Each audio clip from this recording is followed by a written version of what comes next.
Good evening, folks. Welcome to the Monday, April 28th, 2014 Washougal City Council meeting. I would ask that you please rise and join us in the Pledge of Allegiance. I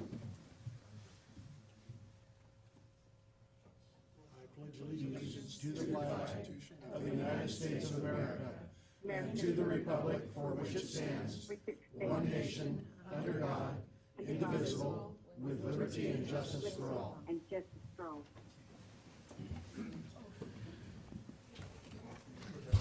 Thank you.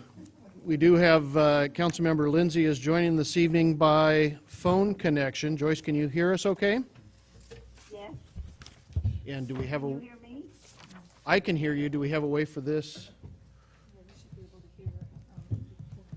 Aloha. Oh, just with that done there. Joyce, you're now talking through your microphone from the phone. Good luck. Okay, thank you. Can everybody hear okay? Yep. We're getting nods around the room. Awesome. Rose, could you call the roll, please? Councilmember Boger. Here. Councilmember Plinsky. Here. Councilmember Greenlee. Here. Councilmember Lindsay. Here. Councilmember McDaniel. Here. Councilmember Shoemaker. Here. Councilmember Freeman. Here. Thank you very much. First item I have this evening is a proclamation for Mental Health Month for May of 2014. Whereas mental health is essential to everyone's overall health and well-being, and whereas all Americans experience times of difficulty and stress in their lives, and whereas promotion and prevention are effective ways to reduce the burden of mental health conditions, and whereas there is a strong body of research that support user-friendly tools that all Americans can access to better handle challenges and protect their health and well-being, and whereas mental health conditions are real and prevalent in our nation, and whereas with effective treatment, those individuals with mental health conditions can recover and lead full, productive lives, and whereas each business, school, government agency, faith-based organization, healthcare provider, and citizen has a responsibility to promote mental wellness and support prevention efforts.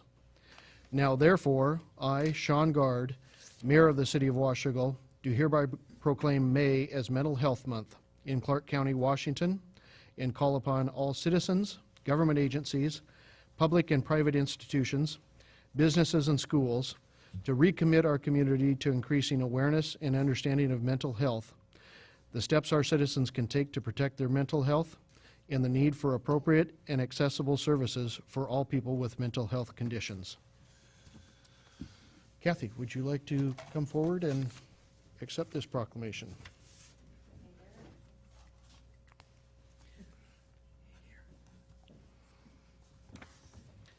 There you go. Thank you very much, sir. Is there anything that you would like to share for the crowd? I'm Kathy McNicholas. I'm the sergeant at Vancouver Police, but also member of the Catholic Behavioral Health Mental Health Advisory Board, and also the crisis intervention team coordinator, usually for the county, to teach the officers how to help with mental health. So on behalf of the board and the behavioral health, we thank Washougal for the dedication and support that you've given us. Thank you. You're very welcome, Kathy. Thank you for being here. Thank you. Council, are there any amendments to the agenda? Okay, hearing none, we will move to public comments. Bang, sorry. We actually have Sherry Martin with us this evening from the the Parks Foundation of Clark County. Sherry asked to do a little bit of an update if we had some time, so I told her tonight would be an appropriate time to do that and bring some information forward. And thankfully, we have Suzanne here as well, our Parks Manager. So this could tie together very nicely. Yes. Welcome. So I am here this evening. I think it's kind of a surprise, but the Florence B. Wager Award, Tributary Award this year is being presented to Suzanne Grover, and that award honors a staff member in Parks and Recreation who goes above and beyond in their commitment and dedication to Parks and Recreation in our community. And I cannot think of a more worthy recipient for this award, and I'm just extremely proud. So Suzanne, come on up here.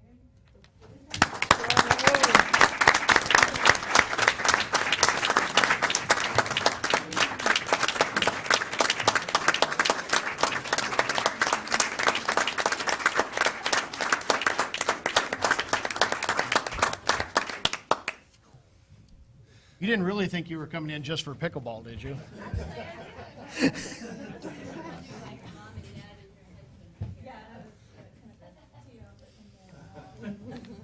Something was wrong? So Suzanne will be officially, the award will be officially presented at our June 3rd annual luncheon, which is at the Hilton Vancouver. The luncheon begins at 11:30, and so I hope all of you will be there as we honor Suzanne for all of her hard work.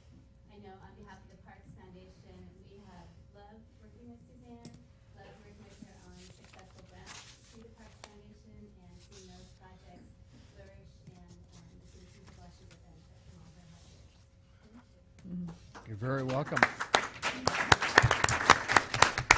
know I have to give a speech at the foundation lunch, so I'm gonna have the mayor speak for me. No, I'm emceeing it. They're going to hear me enough, so you do your own. I do have to tell you, the nomination was submitted by Mayor Guard. Oh, thank you very much. Very welcome.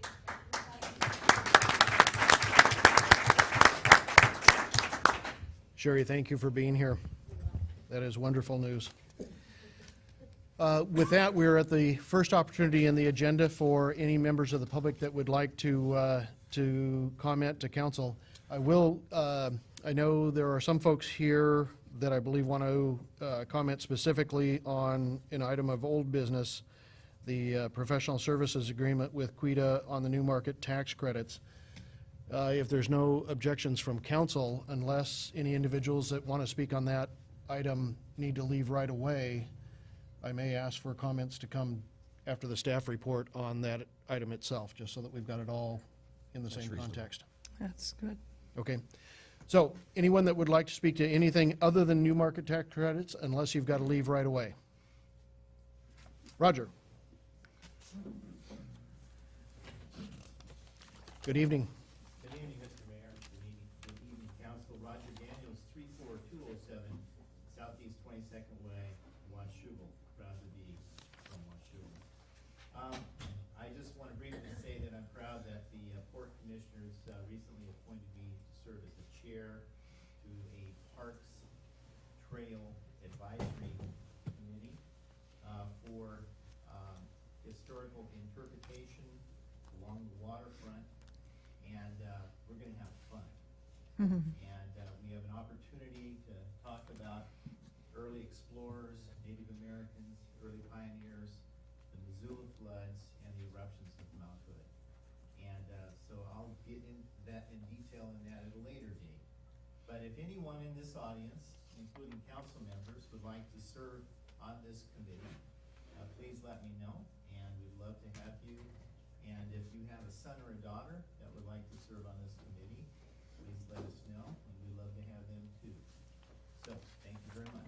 Thank you, Roger. Anyone else that would like to comment to council? Okay, not your last opportunity. There is another one in the agenda. That brings us to the consent agenda. This evening we have 7 items on the consent agenda. Council, your workshop minutes of April 14th, 2014. Your regular council minutes of April 14th. Your regular accounts payable claims in the amount of $170,036.60. Your payroll claims in the amount of $175,544.01. A utility assistance program approval totaling $573.07. Agenda Bill 32-14, awarding of a contract and authorization for the mayor to sign a contract with Pacific Ace LLC for the pickleball court project. And finally, Agenda Bill 33-14, setting a public hearing for the Recreation and Conservation Office grant resolution for Hartwood Park playground equipment. Council? Mr. Mayor, I ask unanimous consent. Go ahead. Dave? Point of information, Mr. Mayor, if there is a way to stipulate that Councilmember Freeman and I will not be voting in favor of this ever, without having to pull it off the consent agenda every time, we'd be happy to stipulate to that and just abstain from the vote. If you just abstain, you'll be fine. I talked to Jennifer Forsberg about that, and MRSC is of the opinion that it must be a council vote to make the decision on this. You certainly can abstain, but there's no way that the committee can just approve it and be compliant with the law. Okay. So if I'm fine saying, Mr. Mayor, I ask unanimous consent that we approve the consent agenda items A, B, C, D, F, and G, leaving E off. And then we can discuss that. I actually have something I'd like to say about it also. Okay. Any objections from council for items A, B, C, D, F, and G? Okay, those items are approved. Item E, the Utility Assistance Program approval totaling $573.07. Dave, do you want to field that one real quick? Thank you, Mayor, Council. As you know, we have a utility assistance program. We received some applications during this last cycle for the program. It was reviewed by the staff and the Finance Committee, and the recommended assistance payments meet the program requirements, and recommended action is that you approve those assistance payments. Council?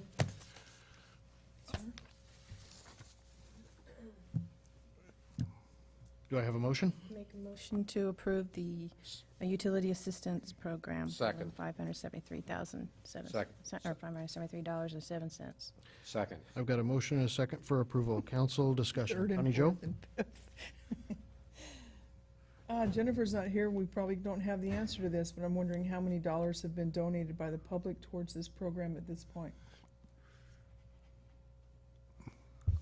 I would have to find out.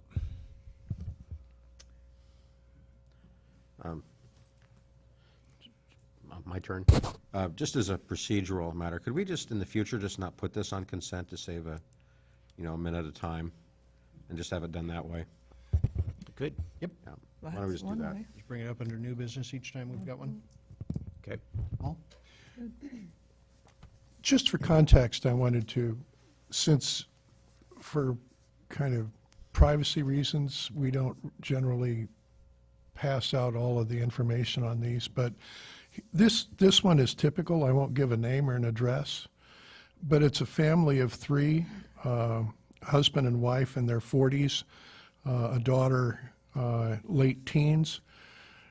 They are on veterans benefits to the total amount of $5,052 a year. That's their annual income. And we're helping them in the amount of $209.44. I understand your differences with that, but I just wanted to have some context for what it is that we're doing here. That's all. Thank you. David? And the reason I always pull this off is because, and Councilmember Freeman joins me in this, we don't believe that charity is a function of the city. It's not in our charter. There are exceptions that are allowable under state law. It doesn't mean that we should do them. It does mean that we can do them. And we're operating under that premise. But I don't, and I acknowledge the need is there. I think it should be met by other means. Because the money that we get from taxes is allocated towards city services in a very limited scope. And if we don't stick to that scope, we're not going to have the budget to perform those services, as we found out in recent years. Thank you, Mr. Mayor. You bet. Any other council comments? Okay, I've got a motion and a second to approve the utility assistance program for $573.07. All those in favor? Aye. Aye. Aye. Opposed? Hey, And any abstentions? Abstain. Connie Jo, you are a no? yeah, I was a no. Okay. Motion carries. Thank you. Okay, that brings us to new business, Agenda Bill 34-14, a public hearing on our water system comprehensive plan update. Thank you, Your Honor. Good evening, Mitch. Council, the agenda bill before you this evening, 3414, is, again, an update to the water system plan.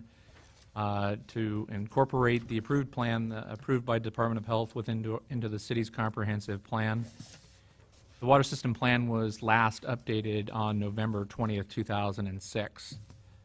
And all documents were provided to council within the Dropbox. It's a very large document. And just to let you know that the ordinance does reference that the document is attached as Exhibit A. It will be attached. The entire full document will be attached in our records. So that is an accurate statement within the ordinance itself. For terms of the record, SEPA determination was issued on June 14th, 2012. The application was routed for comments on January 31st, 2014. Planning Commission held a work session on January 28th, 2014. Planning Commission held a hearing on March 11th, 2014, and recommended approval of the water system plan unanimously. Council, you held a work session on April 14th, 2014, and notice of tonight's hearing was published on April 18th, 2014. So the recommended action is to hold a public hearing, to take public testimony. Council's desires make a motion to read the ordinance by title only and pass, post, and publish the ordinance in the usual manner. Thank you, Mitch. With that, I will open the public hearing and ask any members of the public that would like to come forward and speak to our water system comprehensive plan updates to please do so. Second call for any members of the public that would like to speak to Agenda Bill 34-14. And final call for any members of the public that would like to comment on Agenda Bill 3414, the proposed update to the City of Washougal's comprehensive plan for the water system. Okay, hearing none, I will close the public hearing. Council? Mr. Mayor, I ask unanimous consent that we read the ordinance by title only. Hearing no objection, so ordered. An ordinance repealing ordinance number 1565 and amending ordinance number 1154, adopting an update to the water system plan to be included within the Washougal comprehensive plan. Mr. Mayor, I move that we pass, post, and publish the ordinance in the usual manner. Second. I've got a motion and a second to pass, post, and publish the ordinance in the usual manner. Any council discussion? Jennifer? Yep, I just got two small things. There's just a typo in the agenda bill itself, which I don't know if it'll affect anything, but it's on the second page of the agenda bill, On the staff report? on the agenda bill itself. This whole document is an agenda bill. This is the staff report. Oh. Let's see, it's under the updated water system plan does the following. Okay, and that's just 3 bullet points down where it says, fund the proposed CIP and assess exiting revenue and expenses. You see that? You see the typo? Okay, and then on File 3, Appendix B through M, in the SOPs for water and sewer, I think it's the evening shift, talks about the on-call list, and if the duty personnel is unavailable, please contact, and that list looks like it needs to be updated.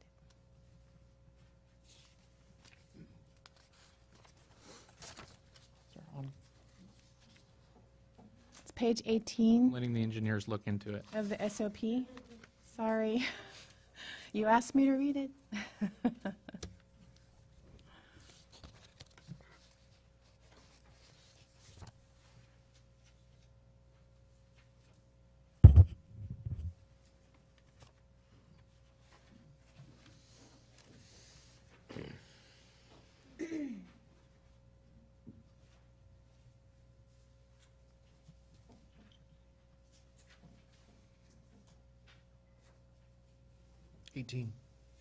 Page 18 of the SOP, talking about, it's just basically a notification list with names and numbers. Do you see my issue? Okay, Awesome. Can, Don, do we need a motion? Welcome. To change those items? I think it's just a Scrivener's error. that would be It's- corrected. Gotta love Scribner's errors.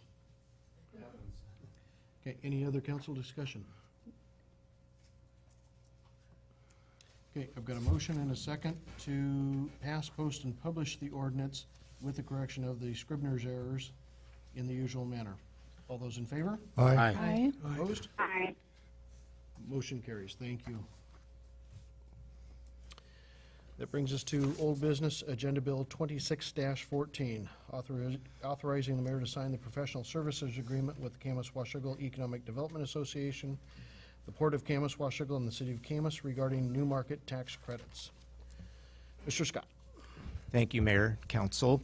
At your last meeting, you took action to table this item for your further consideration this evening.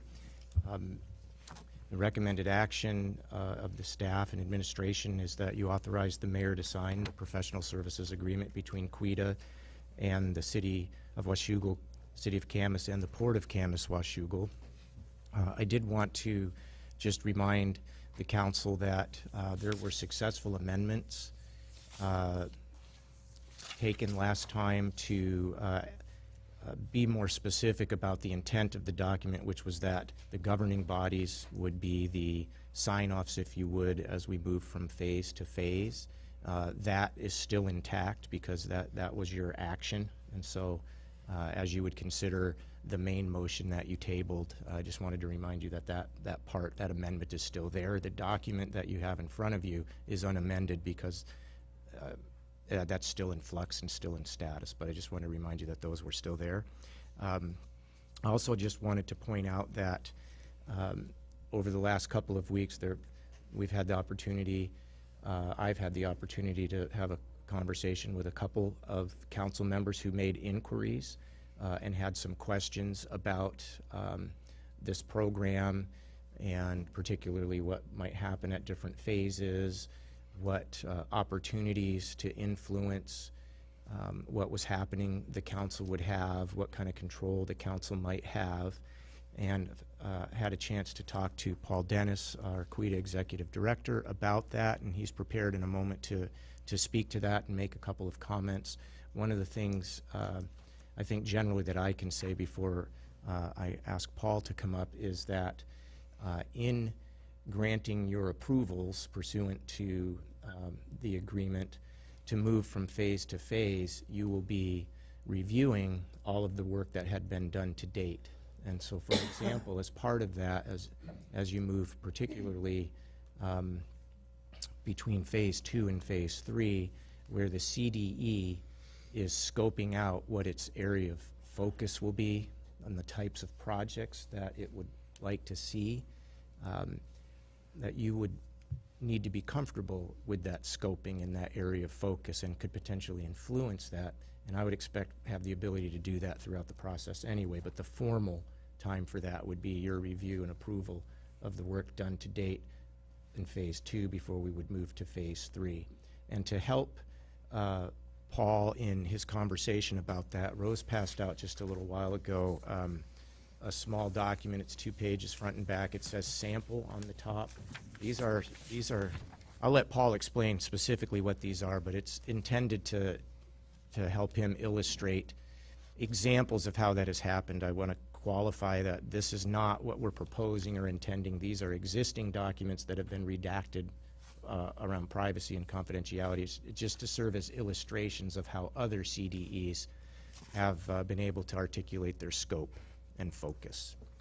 With that, I'll just ask Paul to come up and add a few comments, and then that will be our staff report. Thank you, Dave. For the record, 1700 Main Street, Suite 208, Western Washington, 98671. Hold on. David and I and others have had several conversations over the last couple of weeks. David is correct. Many of the changes that were suggested by Washougal City Council have been incorporated in the public's professional service agreement with the other 2 entities. Tuesday after the Monday that you had taken it up, the Port Commission unanimously passed the public or the professional service agreement, And then last Monday, Camas City Council on their consent agenda unanimously passed the professional service agreement. David is correct. We are asking for maximum authorization in terms of the budgetary standpoint, but we fully anticipate and fully expect that we would come back at each phase and be able to share what our findings are before proceeding, and we would do that with all three of our public sector partners in this endeavor. We did provide, upon David's request, a sample of projects from a application in a CDE that Mr. Brooks had set up a couple of years ago and has successfully gained new market tax credits for those endeavors. Like Mr. Scott has stated, we did, or Steve, Mr. Brooks, had redacted all the confidential information just because their clients didn't really want some of that information out there. But you can see that this is a summary of the projects that are in this community development entity or CDE's pipeline and how it would be within the summary portion of their application. Like Commissioner or Councilmember Greenlee said at our last meeting before you, what gets approved is our application and our business plan. And in that application of business plan are a series of projects. And while we might ask for all those projects to get funded, what likely will happen and what likely transpires across all CDEs is a certain allocation towards those projects. And so we're going to prioritize the projects that we want to fund first and try to seek new market tax credits for that. I do want to touch upon there have been some questions around affordable housing, and I do want to touch upon that because the question of housing has come up for all three of our partners. And as Mr. Brooks has said, it's not impossible to fund housing, but if you look at the charge of the board, if you look at the charge of QUITA itself, it is not around housing. We are not a housing authority, so we are not looking to do affordable housing. There's nothing wrong with it, it's just not within our scope. One way, if one of our partners does not want to see affordable housing as part of our charge or part of the use of this tool, is within our business plan and the projects, this would be very explicit in the state that this tool will not be used for that. I cannot say that we would do no housing because I know one of our public partners, Camas, they are looking at a mixed-use project that would include housing, but it is mixed income or total market rate income type housing, and it's not on the affordable end. Again, there's nothing wrong with it. It's just not part of the scope of the projects that they're looking at this point. I think I've touched upon many of the items that we have discussed. If there are questions, feel free to ask. We're hoping that obviously the Washougal passes this. The matter before you right now is to determine whether or not you want to make this tool available as the port and the city of Camas do, and do you want to make it available throughout the community? It doesn't mean that people have to utilize it, they will have that opportunity. Thank you, Paul. Thank you. I'll give that. No worries. With that, I will open the floor to anyone from the public that would like to comment on the new market tax credit program. Good evening, Charlie. My name is Charlie Bishop, Pendleton Lawn Mills to Pendleton and Washougal. I first read about the new market tax credit program in the Post Record, and I also heard that some of you may have understood that Pendleton was behind the tax credits and supporting the new market tax credits. And I wanted to let you know that that's false. Pendleton really does not support the new market tax credit program and the expenditure of $22,000 of the city funds. First of all, Pendleton's not generally in favor of tax credit programs. Someone's got to pay for those tax credits, and it's the taxpayers, which are businesses and individuals. And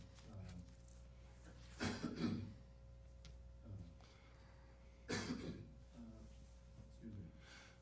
Also, Pendleton feels that the $22,000 expenditure for consultants to apply for the program is not money well spent on behalf of the city, and that those funds could be better directed towards maintaining streets, providing water, stormwater services, and wastewater services. Thank you, Charlie. Brent, good evening. Hello. Brent Erickson, Executive Director of the Camas Washougal Chamber of Commerce, 422 Northeast 4th Avenue, Camas. I come to speak to you before you tonight with regards to this program and ask that you approve of it for the benefit of the programs that it would benefit to the businesses that would use it and the ones that would use it in the future. Washougal will gain by this program more than Camas will because you have your industrial park in the city of Washougal. So why not go and partner up with all three entities for the greater good of Washougal? In the long run, you'll end up with better programs, funding for future problems that you may have with your infrastructures, more businesses, generate more taxes. Thank you. Thank you, Brent. Anyone else that would like to comment on the program?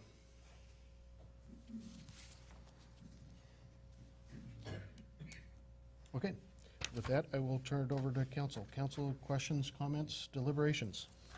Just a question for clarification. Yes. We did discuss some amendments last time to the agreement on legislative bodies, coming back to legislative bodies as we go. Did those actually get adopted yet? Well, because the council never took a final action on it, the status of this item is there's a motion on the floor that was tabled, now it's back. So the motion on the floor was to approve or authorize the mayor to sign the professional services agreement. And with that comes already approved amendments. So yes, Okay. they're intact, but the document hasn't been updated yet because that wasn't consummated yet in the general motion that supersedes. So it would come back, phase 2 would come back to us? Yes, we won't undertake phase 2 until phase 1 is done and it's come back here and to the Port Commission and to the Camas Council. Okay. Upon approval of those governing bodies to move into phase 2, then we would undertake phase 2, come back at that point to all three governing bodies again, and then assuming everything's okay at that point in both of those points, then move on to phase 3. So another motion would not be in order at this time because we already have a motion on the floor? I believe so.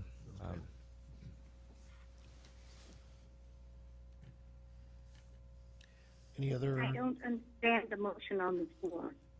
Joyce, there is no motion on the floor. No, there is. There is a motion. Well, there is a motion on the floor that has It just wasn't made tonight. basically been brought forward from the last meeting, which is to authorize the mayor to sign the professional services agreement. Okay, thank you. Yeah. Any other council discussion? Dave? I'd like to make a comment. Go ahead, Joyce. Okay, as I see it, even if we go ahead and approve this and there's no guarantee that we'll receive the tax credits from the U.S. Treasury Department. We're paying the money to put together a proposal with no guarantee that it will be approved. So we're kind of taking a gamble on it. Am I correct? Yes. Okay. Dave? I'm on record opposing this project, and I won't reiterate everything I said last time, but I will bring up 4 key points. First and foremost, the federal government provides tax credits with borrowed money. They're going to borrow the money for most of this effort. That's the way they get money these days. Second, we can put $23,000 to better use. Third, this project is a gamble. There's no guarantee of success. We can't afford to gamble with taxpayer money. Thank you, Mr. Mayor. Attorney Joe? Put a lot of thought into this, have made a lot of phone calls, had conversations with businessmen, community residents, and I am not a gambler, which is why it's so unique that I'm in favor of this, because I really want to see jobs and the quality of life here in Washougal improved. And this is a great way to look for opportunity So, after talking to people that have already done this project, I spoke to the executive director at the Port of Vancouver, Todd Coleman. His comments were pretty funny, discussing how it's a gamble. I think he described it as it was a shell game. It's very confusing, very complicated. We've already had all that presented to us. But that's what this fee is for, to hire a professional. Another good recommendation that came to me was that in the process, if we choose to go forward, that in this process, Washougal should hire someone at certain increments of time, which I would assume at the end of each phase, to make sure that our best interest is being represented, a professional. And Todd Coleman has a man in mind that he recommended, which we won't go into tonight. I think that's premature, but it's just a thought that I think would help us feel comfortable, making sure everything's looking out for our interests. So I'm in favor. Mayor? Brent? I'm fully supportive of this proposal. One thing that's been made clear to me since I've been on the council, and actually since I've lived in Washougal, that we have lagged behind Camas and other nearby communities in the economic development area. It was revealing to me when they showed the maps with the red zones how much of Washougal was in a red zone, meaning a highly distressed area. It was at least half the city. Camas, which had only one area, which wasn't even highly distressed, it was just distressed, and in areas adjoining Washougal, has less to gain from this, but they're fully on board with it. One thing that might help is our full participation in the new market tax credit program. As the Post-Record reported, or said in an editorial, quote, "This program, established in 2000 as part of the Community Renewal Tax Relief Act, has already proven successful for projects in Oregon and Washington. Some examples include Far West Steel, Prologis, Seattle Children's Hospital, and the Mercy Corps World Headquarters project in Portland, which involved overhauling an old, dilapidated building and ultimately contributing to the revitalization of the Old Town District," close quote. It would be great if we could bring some projects to Washougal through this program. I'd like to address some of the objections that I've heard to the proposal. The one that I take most seriously is that of my friend Councilmember Shoemaker, and also Mr. Bishop raised a similar objection on the appropriateness of using tax credits in this manner as a national policy. If we were members of Congress, I think we would both be in agreement and vote against this program, because neither of us like the government, especially the federal government, being too involved in the economy. I especially don't like the federal government picking winners and losers. But we're not members of Congress, and Congress empowered the new market tax credit process to pick winners and losers. And if Washougal doesn't take advantage of this program, we will more than likely be the loser. Other objections I've heard is that there are no particular projects that have been publicly proposed to take advantage of this program, and that it's risky, and we may not see anything out of it.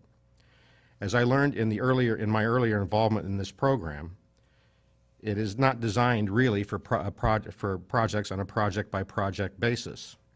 So it should not be that surprising that there is nothing public yet. That Washougal is not going to have enough control over the CDEs is another objection I've heard. CDEs are actually intended to be accountable to the areas they serve. Advisory committees have a great deal of input into the project getting approved. If we are concerned about having some control over these projects, then it seems to me that it should behoove us to participate in the CDE. We will have none if we don't. For example, we had the discussion about the business plan being shaped to control the types of projects we will have. We will have no input into that if we don't approve this agreement tonight. I've also heard some concern about why the rush, because the sooner we get our application in, the sooner we will see some results of this. Some have objected to the cost. We could do something better with $21,000. The reality is $21,000 is not going to have a significant impact on many things that we do. So with that, I'm prepared to proceed and approve this PSA. May I make a comment? Sure. Just because we put the project together doesn't guarantee results. And there seems to be an assumption in some of the arguments that we build the CDE and we will immediately be successful with tax credits. I want to reiterate that's not true. We may not get them. You are correct, I mean, Joyce. we're in competition for that. I mean, it's a big competition nationally for the tax credits, as I understand it. In response to that, is Paul still, Paul, I assume is still here. Could you come up, can I? All right. Now, what Councilmember Lindsay says is correct. That's correct. Yeah, but what would be, if we got a project, what would be the benefit, you know, just a hypothetical project, the kind of thing, just a broad idea of what kind of project, and what would be the benefit to employment, to tax revenue? What's the magnitude of the benefit Washougal could receive for this $21,000 investment? Right. Let me, we did this for the Port Commission when we were first speaking to them about this matter, is we looked at the new building 15 that just came online. We just had the ribbon cutting last Friday for, which is fully occupied by Foods and Seasons. One of the things that we tried to do with that building was get outside money to try to keep the rents down low enough to benefit that business. And we were able, I should say, Mr. Ritt and his great staff was able to do that. I had to provide a little bit of information compared to all the work that they had to do. But if we had new market tax credits and we're able to fold that in, there's two ways that we could have benefited Foods and Seasons directly, or the port. One is writing down the cost of the building. It would have saved them about $400,000 if we had this tool. Or we could have utilized it to build greater space and then try to have other tenants in that space. So there's a couple different ways that we could have worked that. But that was a way of showing them that had we had this tool that it is a gamble, it is a risk, it's more of a risk. And this is something that we're not going to just apply for once and then walk away and say, well, we didn't get anything, or maybe we only got a little bit. This is something that we're going to keep at over and over and over, year after year, to try to make sure that we are doing the best that we can for Washougal. But their $44,000, if we had a CDE, it would have immediately translated into a $400,000 savings. That's just to try to put something in context for something that's today on the ground. But it would have also resulted in, or could result, I mean, it's not for sure, obviously, but it could result in higher property tax revenue as soon as one of these projects comes forward. It can, especially if you're dealing with projects that are more mortgage-based versus lease-based. Although with lease projects, funds are market rate, and you're still paying a leasehold tax that's supposed to come out somewhat equivalent to what you get out of property tax. Right. It's a little different mechanism than how you get there. But one big project could pay this $21,000 Absolutely. in 1 year. Absolutely. Thank you, Paul. Dave? Paul, could you, as you go back, could you go ahead and take that map down? We don't want you to stay back there hidden, so. I'd like to follow up on Mr. Bishop's comment.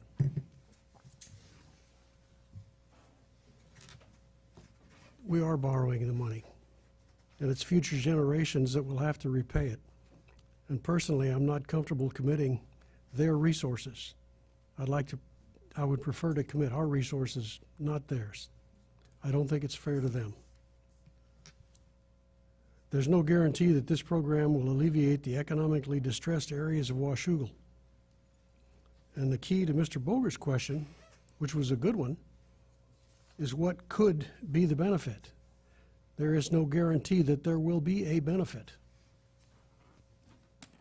We can participate in this program through other community development entities. We don't need our own. And yes, we might get more favorable consideration from our own. But there are people out here who got money from North Carolina and I believe it was Minnesota, Minneapolis. There's no reason why we couldn't succeed at the same game.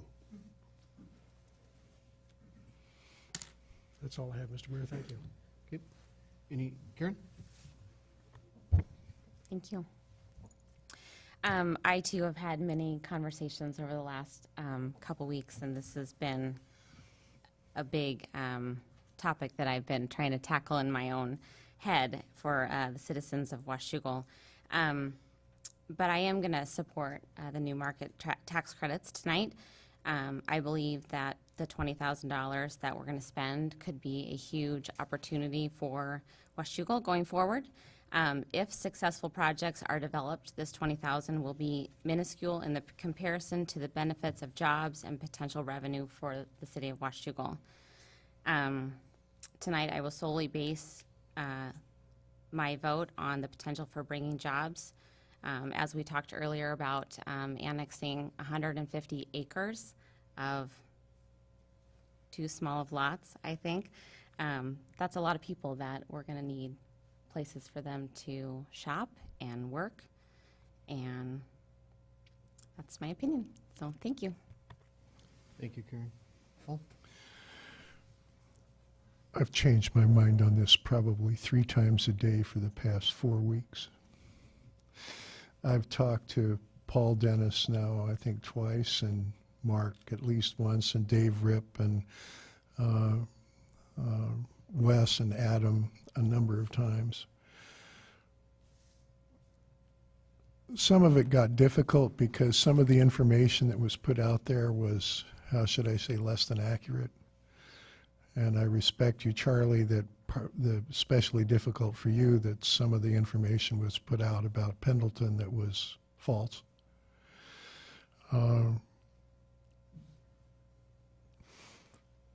And I talked to Curtis Schuck, who's the Economic Development Director at the Port of Vancouver.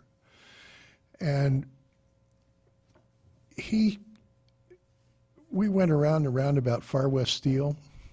Far West Steel, that deal was done before they added the new market tax credits to it. What it did allow was an expansion of the project a little bit. But that's a $40 million project. And when you have a project that large, then you can get participation from CDEs from a number of different places. I can't remember now whether it was 4 or 5 different CDEs that were involved in that Far West Steel single project. I didn't bring it with me. I did pull up the official report for 2012. It's 126 pages of all of the projects that were funded by Treasury.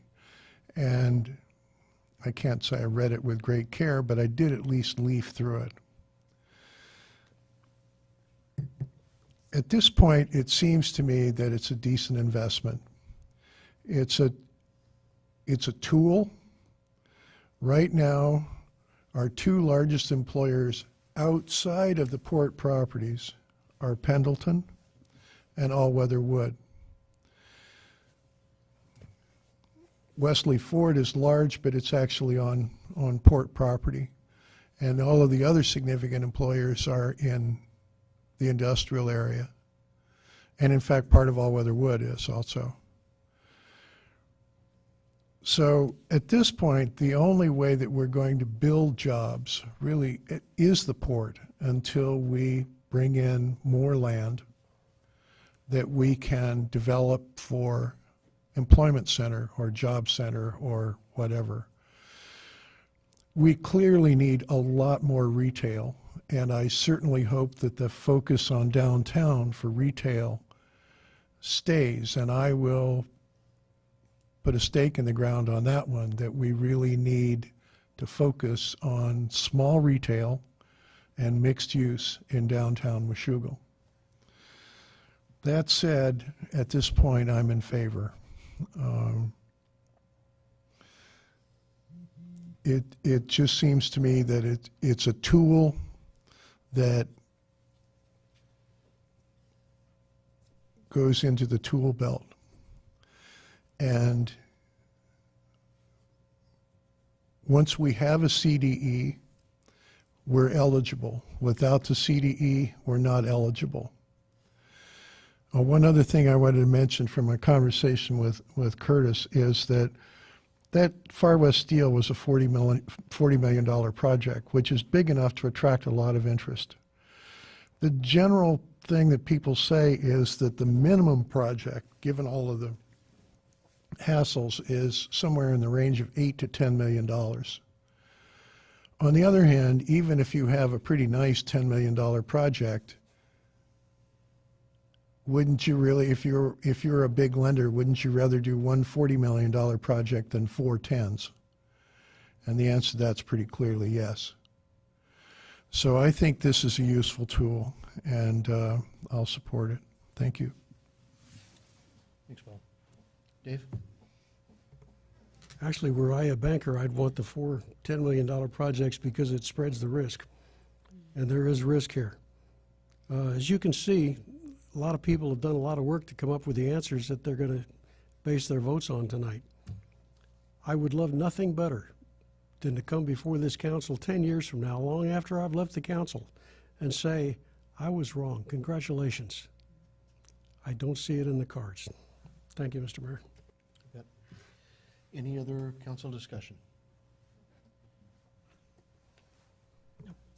Okay, I've got a motion and a second to authorize the mayor to sign the professional services agreement between Quita and the city of Washougal, the city of Camas, and the port of Camas and Washougal as amended. Rose, could we do a roll call vote, please? Councilmember Boger, Yes. Councilmember Plinsky, Yes. Councilmember Greenlee, Aye. Councilmember Lindsay, No. Councilmember McDaniel, No. Councilmember Shoemaker, No. Councilmember Freeman. Aye. Motion carries. Thank you.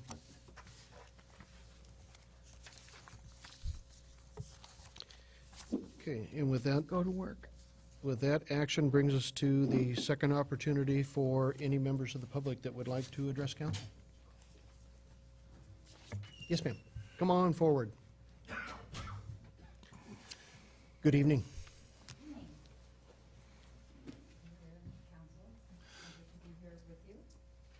My name is Margaret McCarthy. My address is 1100 Northeast 294th Avenue, Washougal.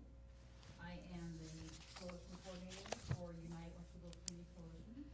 It's a grassroots coalition with representatives from every sector of Washougal, including council members, police, schools, parents, youth, use of organizations, business, treatment, and about 5 or 6 other sectors. And our purpose is to reduce substance abuse and underage drinking by bringing the community together, by bonding families to each other, and also by bonding youth to their community. So I am here just to let you know that we are here, and also to thank you for the council, the mayor, and all of the members of Washougal for all of their support and the work that we are doing. And also to salute your proclamation, which states that each business, school, government agency, faith-based organization, healthcare provider, and citizen has a responsibility to promote mental health, wellness, and support prevention efforts. That is our focus, is prevention. And I'd also like to invite anyone in here in the audience to join us in our work as we bring our community together. We have seen some great results. Also, we have several multi-layered, multifaceted strategies, one including parenting workshops and classes, as well as challenging some of the misperceptions around the community norms that we have, because our parents do not support underage drinking, and we are using our data that we have to make sure that we can have a healthy community. And so I just wanted to come out here and let you know that we're here as we work towards our goals of supporting youth, encouraging families, enriching the community, and guiding healthy choices. Thank you. Margaret, thank you very much. Thank you for what the organization's doing, especially for the youth of the community as well. Thank you. Anyone else from the public that would like to address council? Roger.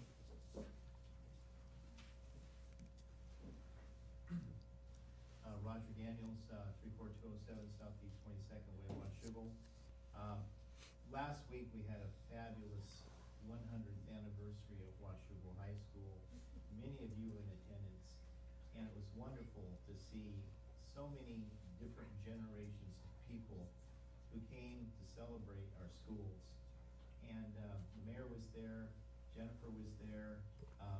I know, Brent, you were hoping to be there, but it was a truly wonderful celebration. And to have Mr. Campton, who is 101, 102 years old, there representing the class of 1931, the community pride, the feeling of a real strong sense of community that our schools generate is a very positive thing. Mitch Knife and I serve on a facilities advisory committee, and we're going to have our final meeting this Thursday, taking a look at all of our buildings in the district, and we will be giving a recommendation to the superintendent. Don't be surprised if you hear that we would like to maybe make some major improvements to Jumping-Guard. But anyhow, strong schools build strong communities, and we thank you for the support that our district and our council gives us. And oh, by the way, you're considering an annexation on the northwest end of the city. Go for it. It's in the Camas School District, so it's not going to overcrowd our schools. Thanks, Roger. Anyone else that would like to address council? Okay. Under Mayor's report, I've got a couple, 3 items for you. The first one is some board appointments. We have some openings on the Cemetery Board and the Parks Board. You've got some information in front of you. I would put forward to, the first one I would put forward to the council is a ratification for Rhonda Boney Burden and for Nikki Costa to fill 2 openings on the Cemetery Board. So move. Second. I've got a motion and a second to approve both of those appointments. Any council discussion? All those in favor? Don't know any of them. I know both of them well. They've both lived here for many, many years. I know the name. Nikki is a former council member and is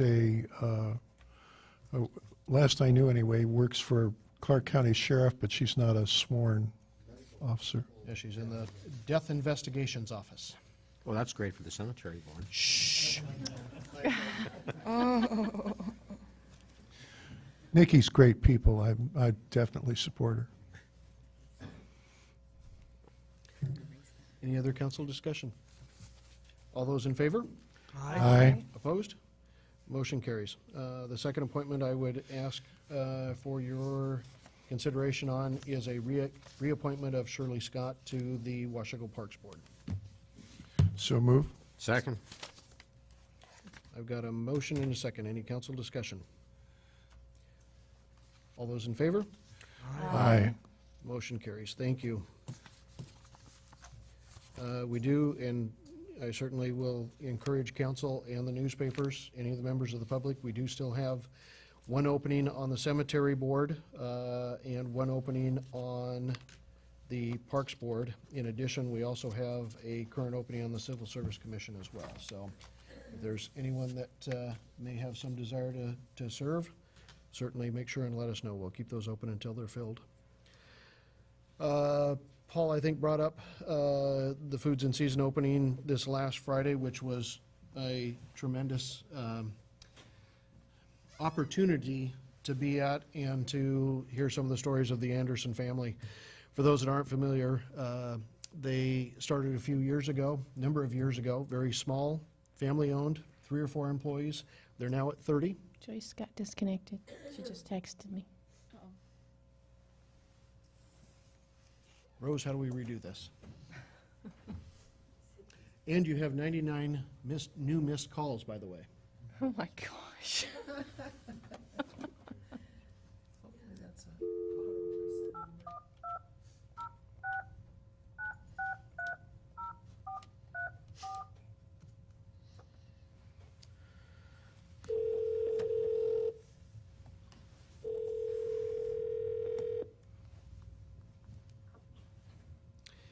Good evening again, Joyce. Oh, hi, I moved and got, You did what? I moved. I think you're fine. I'm not so sure that this doesn't time out after an hour, but Oh, okay, It's- okay, I'm here now. that's just to keep staff at City Hall from having long conversations on the phone. That's not bad. You're- That's not bad. There you go. Have you adjourned? We have not adjourned. We just did some board appointments. You have a couple new members for the Cemetery Board and one for the Parks Board. So Who on the cemetery board? Rhonda Boney Burden and Nikki Costa. Good. And the parks board? Shirley Scott. It was a reappointment of Shirley. Oh, yes, okay, good. Okay. Back to the Foods and Season opening. They're now at 30 people and still growing. One of the neat things that John Anderson mentioned, though, is looking beyond those 30 employees that are there.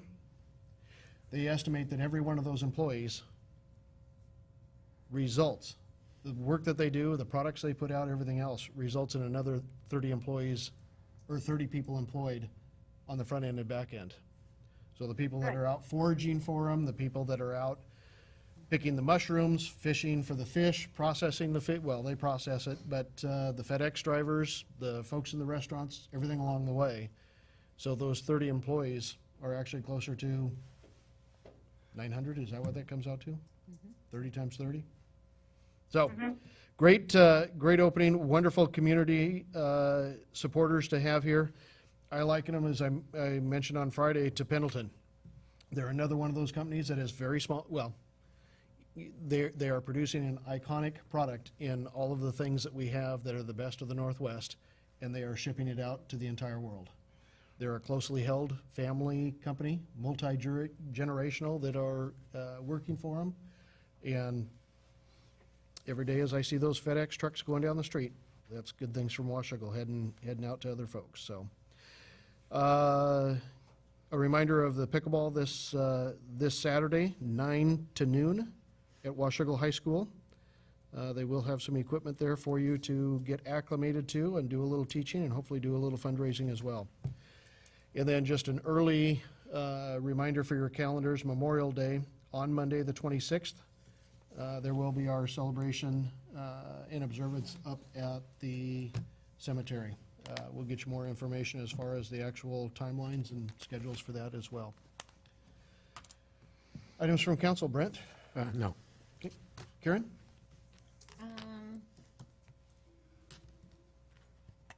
No, not right now. Okay. Paul? The ad hoc committee on the budget met last Friday here in Chambers because the port offices were in use. We plan on meeting again over at the port offices at 9:30 on May 9th, May 23rd, and June 6th. Next meeting would ordinarily be June 20th, but several of us will be in Spokane for the Association of Washington Cities annual conference. So we will need to discuss what we're going to do about that at one of our meetings.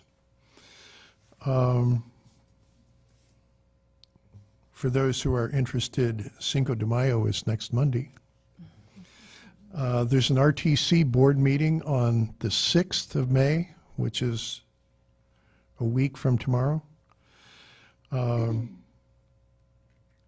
I will be in San Diego Wednesday, Thursday, and Friday for a risk training from the National League of Cities that's related to my work for the Employee Benefits Trust, which is the Association of Washington Cities Health and Welfare Trust.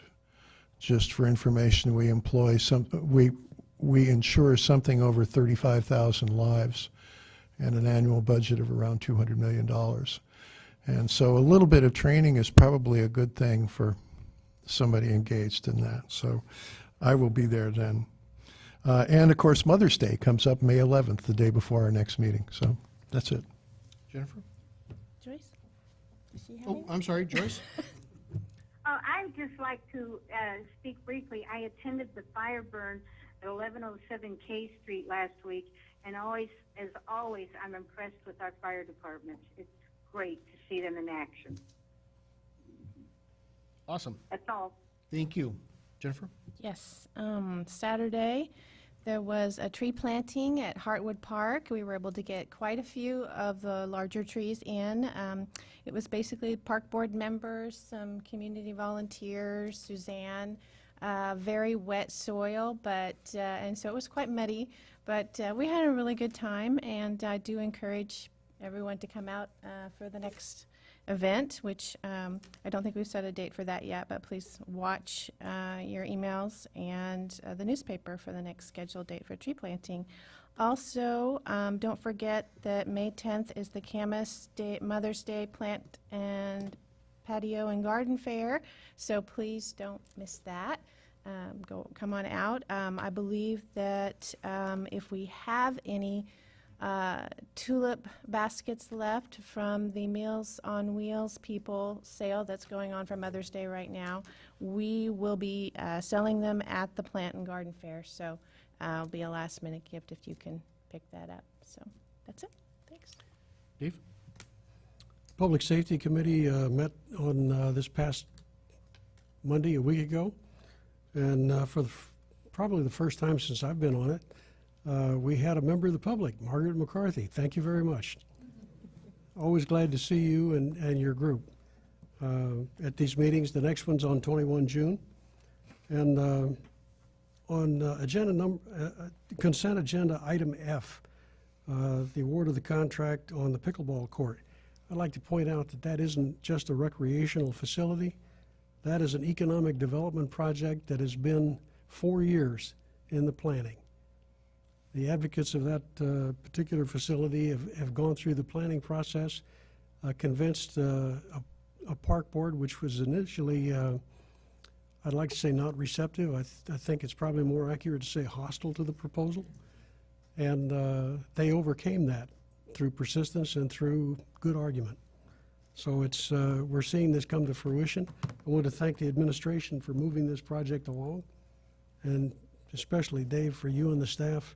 I know this has been a lot of work, a lot of coming and going and pushing and pulling and changes, but you made it work. Thank you. That's all I have, Mr. Mayor. Thank you. Connie Jo? Okay, I'm ready now. Karen? Sure, all you husbands have seen that move before. I don't have anything to say, but I do. I guess back to the new market tax credits, I am just a total numbers nerd. But I really think that if everybody donated $1.50 in our city, we would have the $21,000. So I wouldn't get everybody's vote, I know that. But I really think we could get 7,000 people to lay down $3 on the chance that we could have some pretty awesome economic development in our city or in the port. So I just had to. Where do I pay? Right here. So anyways, and then I'm also currently very close to a new business right now, and I guess it just kind of hits close to home that, you know, it's tough to start a new business. It's very risky for a small business to get, you know, off the ground. And, you know, there's some great businesses out there. I think the one that I'm close to has real potential, but it's a struggle, and sometimes you need help financially to get it going. So, and then my other thought, as much as I love pickleball, and just in relationship to the $21,000 for the new market tax credits, we are potentially going to spend $37,000 on pickleball, which I am friends with a lot of those people involved in that, and I fully support that as well. But when I compare the two, it's a little tough for me. So that's it. Thanks. Thank you. Dave? I think there's a better chance that the pickleball will succeed as an economic development project than some of the things with this other one's got in mind. But we'll see. I would disagree with that. Let's hope they both succeed. I'll bet you both the $3. And I would entertain a motion for adjournment. So move. We are adjourned.